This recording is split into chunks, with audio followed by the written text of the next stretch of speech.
Hi, in this video, we are going to take a quick look at functions. A function is a set of statements that take an input, do some specific computation and produce output. Here the idea is to put some commonly or repeatedly done tasks together and make a function so that instead of writing the same code again and again for a different input, we can call the function. Well, there's lot of functions that are built into Python. Some are available just by default. As soon as you start running Python, you have a lot of things that are available. So let's take an example here.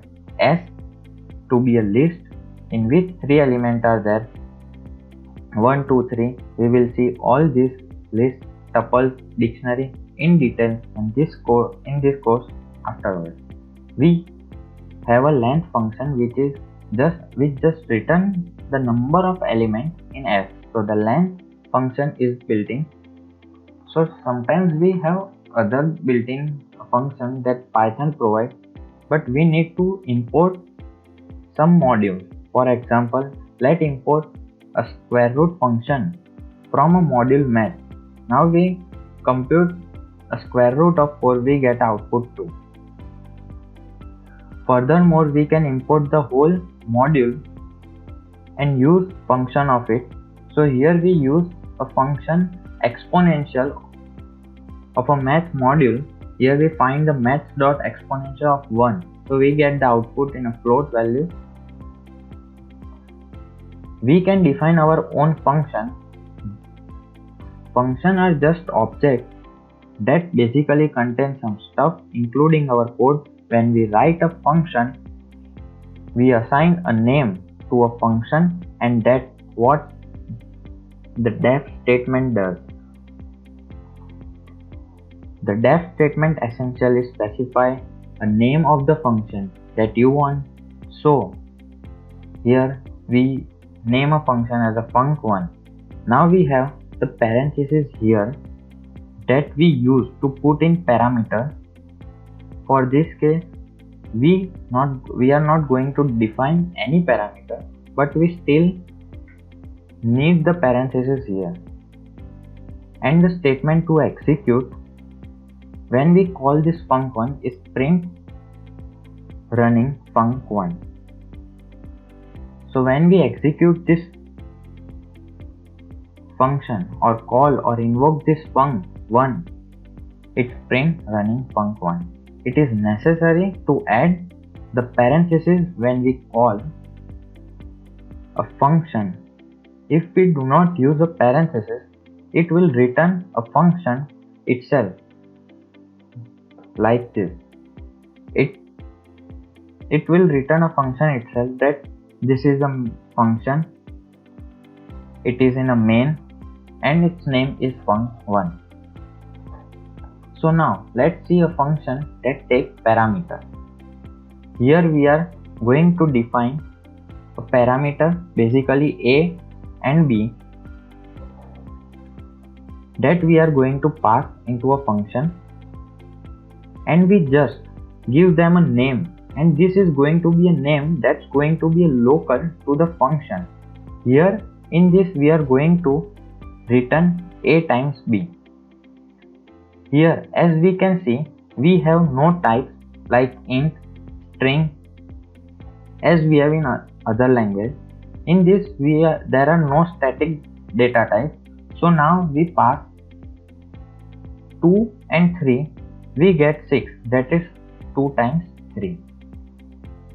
Now we here pass one character and one number, that is A and 3. So it will print A 3 times. So now here we pass a list and a number. So it will multiply a list by 2 and return the whole merged list. But we cannot multiply 2 character or a string. If you do so, we get an error, and the error is can't multiply sequence by non-int or type string. We have no static data types in function, but it is possible by using annotation. It is just like that we have to pass an integer, but the annotation is just a documentation thing. It's got nothing to do with the Python interpreter. So now we pass 2 and 3, we get 6, and even if we pass A and 2, we get output AA. As we can see, it does not enforce a data type. So Python is a very polymorphic. We have seen an example of it. So it does not work in all cases. We cannot multiply two strings as we have seen here. So we assign a func3 to my func. Here functions are object like integer. So function can be assigned to a variable same as integer, and then we can invoke or call a func3 using the name myfunc. So now if we do not return any value, then the function will automatically return none. As we can see here, res equal to func4 it is called, and if we print res, so it will return none. So now let's see another example where when the func1 is called, it executes the statement inside the func1, but here the func1 is now calling func2, and the func2 print hello as output. So when we call func1, it goes to the function func1, and whatever the statement is here in the func1, it executes it. So here the func2 is executed. Now here in this func2, the print hello is executed. So ultimately we get an output hello here. But as we see here, when we execute this piece of code, we get an error. It is because we have invoked func3 before defining the func4.